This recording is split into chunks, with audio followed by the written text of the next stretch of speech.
हाँ अभी हम सतगामा का मनोहर दृश्य आपको दिखा रहे हैं। पूरा दूर तक नहीं लगो, एक पहाड़ है, ये पहाड़ पे हम लोग चढ़ रहे हैं।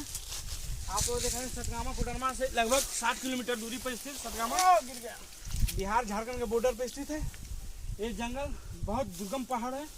ये पहाड़ पर हम लोग चढ़ने की कोशिश कर रहे हैं।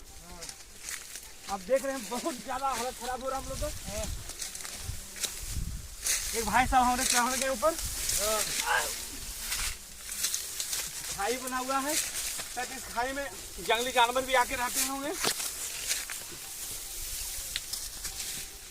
हटा उसको हटाएंगे,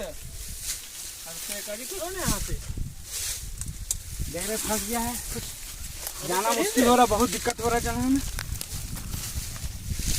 शायद हम लोग चढ़ पाए, कुछ लोग तो चढ़ गए हैं। ये बोले कर्मियों पे चढ़ी जाते, तू ये ना कर खाली अपने तो मीट करो।